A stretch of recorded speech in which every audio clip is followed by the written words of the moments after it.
நெத்திலி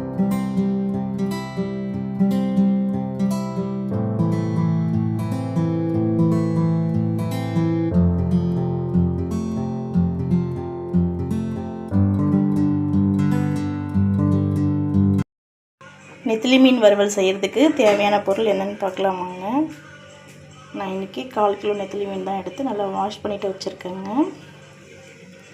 of size lemon, 2 துண்டு இஞ்சி, 10 பல் பூண்டு, ஒரு பச்சை மிளகாய், ஒரு கொத்து கொத்தமல்லி, 1 டேபிள் ஸ்பூன் அரிசி மாவு, 1 டேபிள் ஸ்பூன் கடலை மாவு, 1 டேபிள் ஸ்பூன் வீட்டில் அரைச்ச மிளகாத்தூள், தேவையான அளவு உப்பு.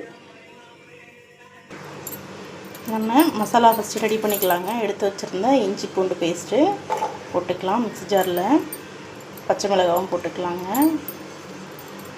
நறுக்கி வச்சுருந்த கொத்தமல்லியும் சேர்த்துக்கலாம். இது நல்லா பேஸ்ட்டாக அரைச்சிட்டு வந்துடலாங்க. பாருங்கள், இந்த அளவுக்கு நல்லா பேஸ்ட்டாக அரைச்சி எடுத்துக்கணும்.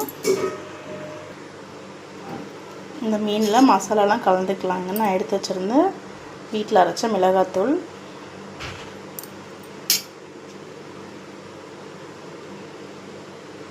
கடலை மாவு, எடுத்து வச்சுருந்த அரிசி மாவு,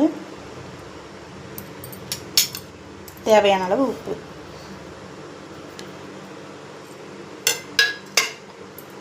ஹாஃப் லெமன் புழிஞ்சு விட்டுக்கலாங்க.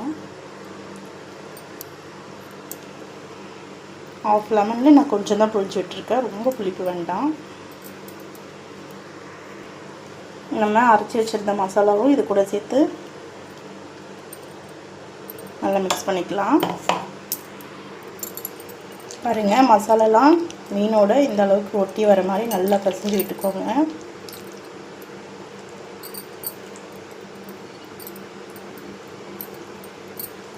இது ஒரு 10 நிமிஷம் ஊறட்டும். 10 நிமிஷம் நல்லா ஊற வச்சாச்சுங்க. இப்போ நம்ம எண்ணெயில் போட்டு பொரிச்சு எடுத்துக்கலாம். நம்ம மீன் பொரிச்சு எடுக்கிறதுக்கு ஒரு கடாய் சூடு பண்ணிவிட்டு எண்ணெய் ஊற்றிருக்கோங்க. எண்ணெய் சூடாகட்டும். பாருங்கள், எண்ணெய் நல்லா சூடாகிடுச்சு.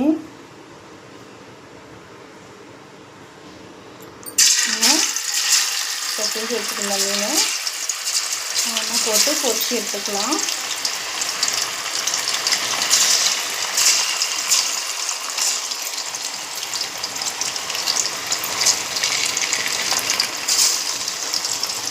அடுப்பு நல்லா லோ ஃப்ளேமில் வச்சு பொரிச்சிடுங்க. நம்ம எல்லாத்தையும் இந்த மாதிரி பொரிச்சு எடுத்துக்கலாங்க.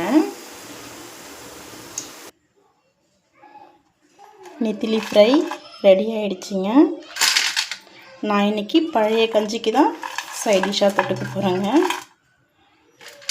நீங்கள் கடையில் மசாலா வாங்காமல் இந்த மாதிரி வீட்டில் இருக்க பொருளே வச்சு செஞ்சு பாருங்கள், ரொம்ப டேஸ்ட்டாக இருக்கும்.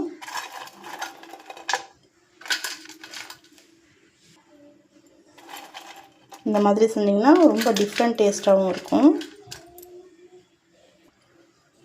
நான் இன்றைக்கி 1/4 கிலோ நெத்திலி மீன் எடுத்ததால் மசாலாலாம் ஒரு ஸ்பூன் போட்டு செஞ்சேங்க.